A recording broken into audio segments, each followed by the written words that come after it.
Entonces, en relación a la meriasis, veremos algunos de estos puntos que están acá, generalidades, y nos dedicaremos más a ver lo que es la entomoeba histolítica y mencionar nada más las otras amebas comensales, como la entomoeba coli, la entomoeba dispar, endoimagnata, y la iodamoeba utschieri. Entonces, en la taxonomía veremos que la entomoeba histolítica pertenece a este reino, subreino Protozoa, filum Amebozoa, y es de la familia Matigomoelidae. Esta familia se divide en entomoeba, iodamoeba y endoimagnata. Dentro de la entomoeba está la entomoeba histolítica, la entomoeba coli y la entomoeba dispar.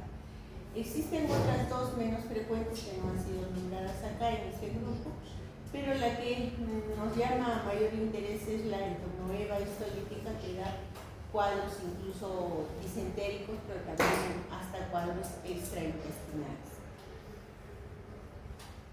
Veremos también que en cuanto a la entomoeba histolítica puede estar presente en dos formas, una forma quística y una forma de trofozoide, ¿no?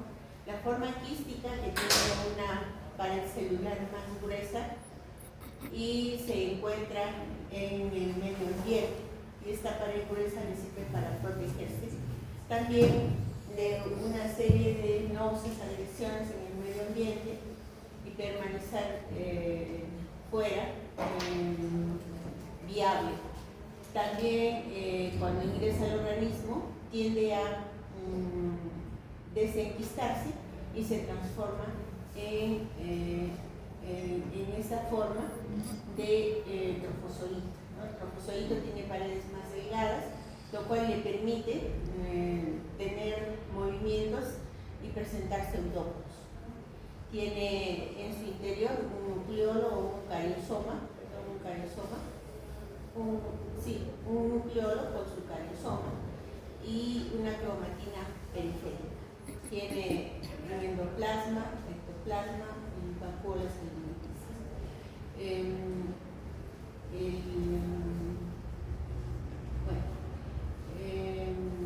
Entonces dijimos que el quiste es inmóvil y tiene revestimiento más grueso en su pared celular. En cuanto a la entomoeba histolítica, mencionamos que este trofozoito debe diferenciarse del trofozoito de la entomoeba coli, que generalmente es saprófica, no producen mayores molestias, pero son muy similares tanto la entomoeba histolítica como la coli. ¿Cómo la vamos a diferenciar? Viendo el cariosoma, ¿no? Tienen un cariosoma central.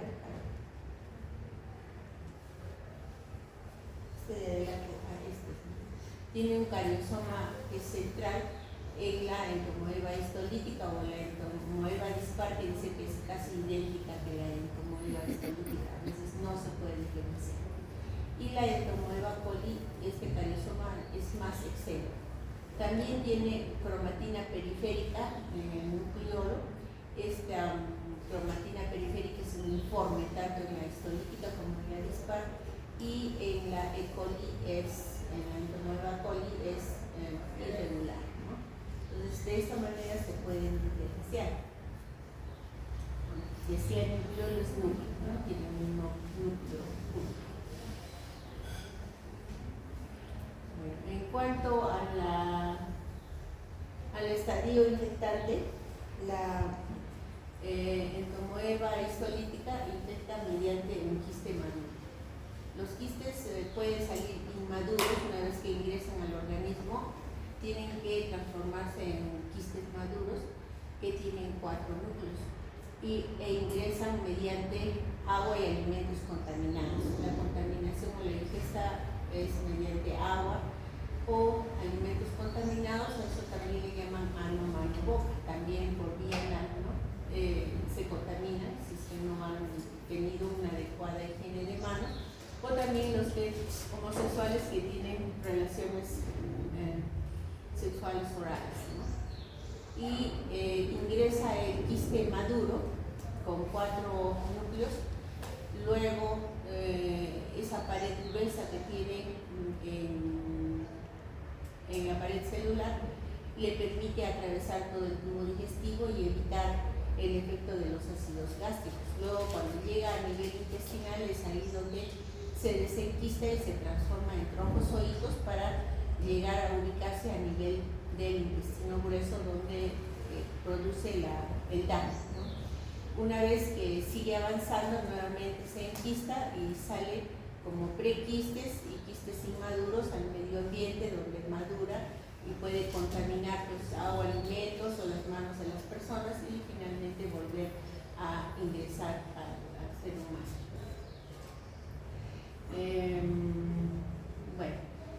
También tiene reproducción asexual binaria a nivel del intestino, se reproduce en forma binaria cuando está en la forma de trombozoides. La epidemiología, la infección, hemos dicho, se debe a los malos hábitos higiénicos. Hay países endémicos donde no hay un adecuado saneamiento ambiental, sobre todo en la zona del África, en Sudamérica, en algunos lugares de América Central. Tenemos aquí las diferentes formas del prequiste, como ves que está digamos, siendo eliminado a través del intestino grueso y luego sale como quiste inmaduro y finalmente como quiste tetranucleado maduro en el medio ambiente, listo para infectar.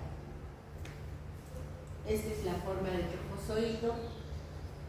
Se le ha puesto estas imágenes como de pies porque pueden presentar pseudópodos, ¿no?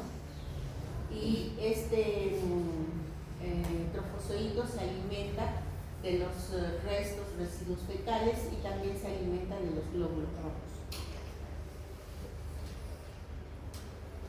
Este parásito es un anaerobio facultativo, no posee mitocondria, retículo endoplasmático o aparato de Golgi. Esta bacteria, hemos dicho, se alimenta, o este parásito se alimenta de restos fecales y también puede consumir tejidos, glóbulos rojos, debido a sustancias que elabora el propio parásito o debido a la respuesta inflamatoria del hospedero. Se producen lesiones y necrosis a nivel del tejido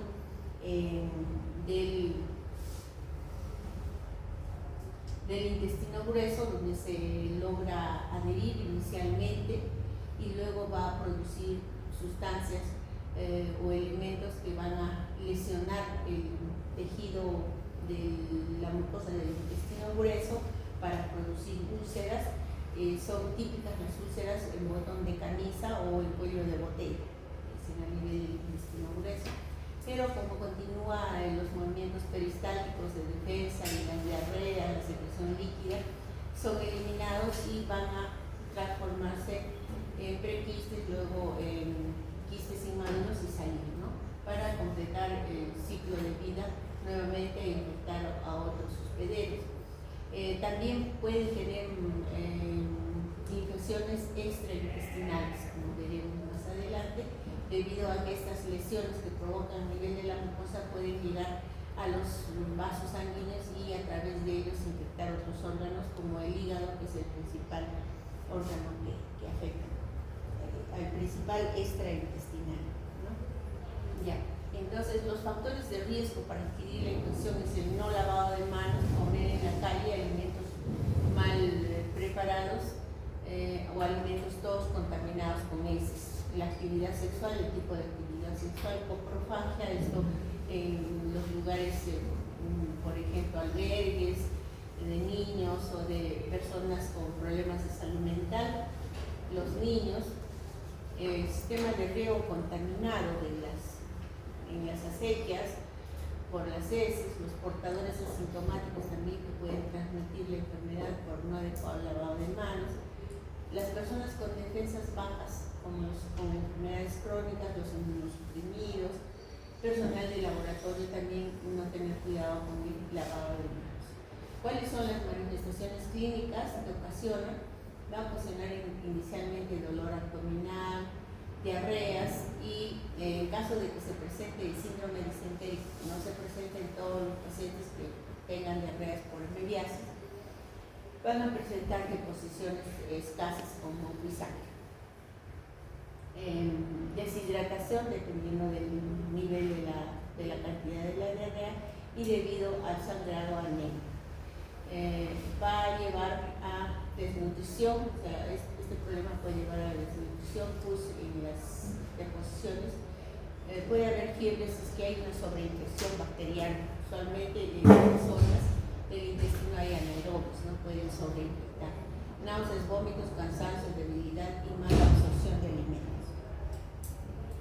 En cuanto, nuevamente, acá están los factores de riesgo. Entonces, lo que nos interesa en esta lámina es que cómo es que el germen va a afectar, va a provocar mediante leptinas y adhesinas, se va a adherir al epitelio, el trofozoide, al epitelio del intestino grueso, y allí va a, mediante las colagenasas y cisteinasas, va a haber una degradación de la matriz extracelular, va a lograr penetrar a la mucosa del intestino mediante la penetración a los enterocitos, y dentro de ellas especialmente a una célula llamada célula M, provocando mediante sus amebaporos, que son de 3 tipos, y la fosfolipasa, lesiones a nivel de la pared del enterocito, introduciéndose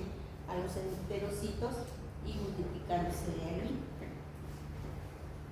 Hemos dicho que este parásito va a sobrepasar las defensas no inmunes como el tubo gástrico, las enzimas digestivas, la capa del moco intestinal y las competencias de la microbiota, debido al grosor de su pared cuando está en la forma de quiste, ¿cierto? Luego, también va a sobrepasar muchas veces a la inmunidad humoral y a la inmunidad celular, que no logran contener la enfermedad para que ya se presenten las manifestaciones clínicas. Diremos en cuanto a los cuadros clínicos que también hay amoebiasis asintomática, amoebiosis asintomática, es decir, puede estar eliminando quistes de entomoeba histolítica sin tener un cuadro diarreico. Y el ser humano es el reservorio de la enfermedad. Se localizan los quistes a nivel de las criptas de Liverpool y podemos encontrar quistes en los cuadros asintomáticos. Pero en los cuadros sintomáticos, del 100% que presentan un cuadro infeccioso, el 90% dice que son asintomáticos, no tienen manifestaciones clínicas. Del 10%, el 9% pueden hacer cuadros de diarrea, pero el 1% del total hacen la colitis disentérica o el cuadro disentérico. En cuanto a la amebiasis sintomática intestinal, puede presentarse como un cuadro agudo o colitis disentérica, el cuadro típico en el que hay disentería, es decir, diarrea con multisangre, puflutenesmo, dolor cólico abdominal. Lo que siempre ocurre es que no hay fiebre o hay una febrícula leve, y vamos a encontrar en este momento trofozoitos, y también pueden haber quistes cuando el tránsito intestinal está acelerado, pero los trofozoitos nos indican que el cuadro es agudo. ¿Cómo los diferenciamos de los otros trofozoitos que pueden haber con las otras amebas, como hemos visto? Con las otras entomoebas, es que vamos a encontrar hematíes dentro de los trofozoitos. Las complicaciones de la colitis disentérica puede ser que se transforme en una colitis fulminante, puede haber perforación intestinal, y si se localizan a nivel de apéndice, puede haber una apendicitis amebiana, que en muchos casos se van a operar. y no se han encontrado la apéndice engrosada, edematosa, sino más bien adenopatías y signos de que hay una parasitosis, ¿no? Hay unas lesiones ulcerosas. En cuanto a la colitis crónica o no disentérica, cuando se provoca cuadro diarreico nada más, puede haber un cambio en el ritmo de la defecación, más un dolor abdominal cólico, sensación de llenura, y se pueden encontrar trofozoitos y más trofozoitos que quistes, dice. No, menos trofozoitos que quistes, ¿no? En estos cuadros de colitis disentérica hay más trofozoitos que quistes. En estos casos, cuando hay una colitis crónica no disentérica, puede haber como complicación el amelgoma. Estas son imágenes de las lesiones que pueden provocar. Esta es la úlcera típica en botón de camisa y esta es en cuello de botella, ¿no? Aquí hay imagen. Bueno, hemos dicho que cuando el trofozoito provoca lesiones e ingresa a la mucosa, su mucosa puede incluso ingresar a las musculares y finalmente hasta los vasos sanguíneos. Un mecanismo de defensa del intestino es provocar o secretar mayor cantidad de líquidos, se forma la diarrea para que puedan ser eliminados estos trofozoitos, ¿no? Y debido a esas lesiones que produce puede haber pus y también sangre. Por eso las ejecuciones son muy sangre. En cuanto a las ameliasis o ameliosis extraintestinales, tenemos que ver que con mayor frecuencia se ha observado es el absceso hepático ameliano, ¿no? Y en este caso el paciente puede tener fiebre moderada e intermitente, dolor en el hipocondrio derecho, hepatomegalia y también pueden haber síntomas pulmonares. El diagnóstico se hace mediante una ecografía abdominal y pruebas serológicas como ELISA, una radiografía simple de repente de abdomen, una radiografía de pulmones y las tomografías. En cuanto a la ameliosis pleuropulmonar, se presenta usualmente después de la ruptura de un absceso hepático y por continuidad puede invadir el pulmón y provocar lesiones en pulmón y hasta pueden haber, si se apertura hacia un bronquio, vómitos, dicen de aspecto achocolatado, ¿no? En la ameliosis también puede haber en otras extraintestinales, ameliosis cutáneas y mucosas, debido a diseminación fecal a nivel perianal y pueden haber fístulas. Y también el absceso cerebral por diseminación hematómica.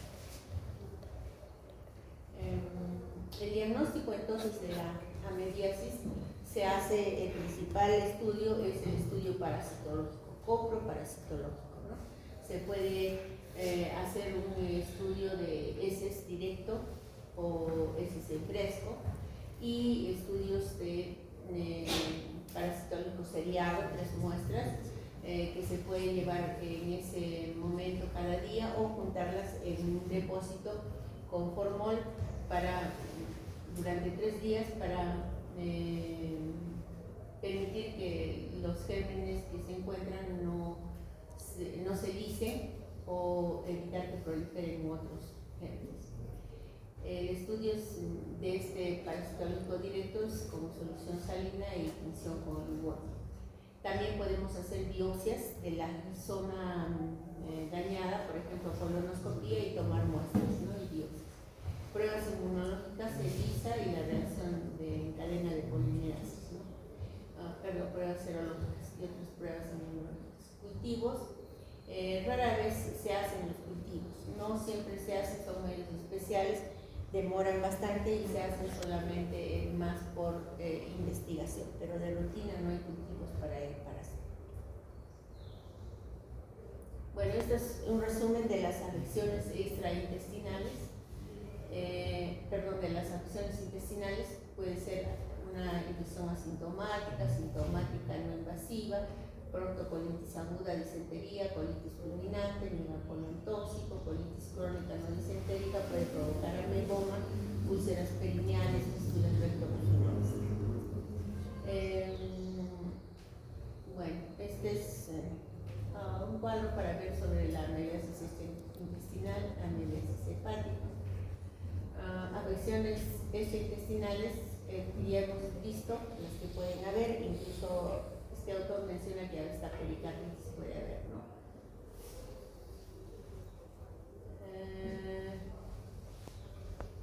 Bueno, estas son, en cuanto a la fisiopatología, pues hemos visto que este parásito produce una serie de sustancias o elementos químicos que permiten que se adhiera a la célula huésped y que finalmente inhiba la respuesta inflamatoria o haya una exagerada respuesta inflamatoria. También tiene mecanismos citolíticos mediante, hemos dicho, los amebaporos que van a lesionar inicialmente las células, introduciéndose a las células M. También hay otra serie de elementos como las cisteínas proteinasas, las quinasas transmembranas. El daño que se produce a nivel de la mucosa no solamente están los elementos que produce el parásito, sino también hay mediadores inflamatorios y la respuesta inmunitaria que va a provocar una respuesta inflamatoria exagerada y producción de neutrófilos y macrófagos que van a causar mayor lesión en la zona de ingreso del parásito. Los mecanismos del huésped. Y entonces, en conclusión, para el diagnóstico, podemos tener en nuestro medio pruebas de heces en fresco, cultivo para determinar si no es la ameba y son otros parásitos, otras bacterias que están condicionando el síndrome disentérico, colonoscopía para la toma de muestras y más los síntomas que el paciente tenga y la historia de la enfermedad nos va a ayudar al diagnóstico. En cuanto al tratamiento, hay amebicidas de acción luminal y amebicidas de acción tisular, ¿no? También hay amebicidas de acción exclusivamente tisular. Los amebicidas de acción luminal, acá no está anotado, pero el que más se usa es la paramomicina, ¿no? Y las de acción tisular son los derivados de los 5 nitroimidazoles, como el metronidazol, y hay otros como el ornidazol, tilidazol, cefridazol. Hay una droga que no es tan reciente, pero dicen que también es buena, que es la nitoxazolamida, ¿no? En cuanto al uso de estos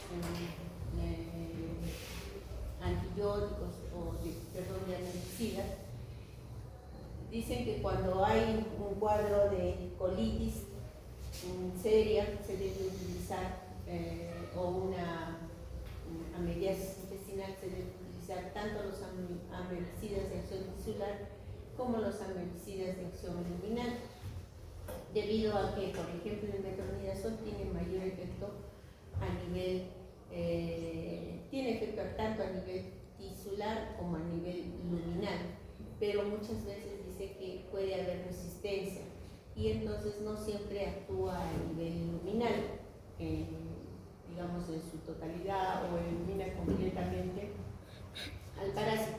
Por eso que se recomienda que después de administrar una dosis entre 25 a 50 miligramos por kilo de peso, dividido en 3 a 4 dosis, es un promedio más o menos de 2 gramos para un paciente de 60 kilos, por 5 a 10 días, se debe administrar paramomicina o hacer controles de heces para ver si aún se está eliminando los quistes y si es así, administrar los amebicidas de acción luminal, ¿no? Acá tenemos el teclosan, el iodoquinolol o la paramomicina, ¿no?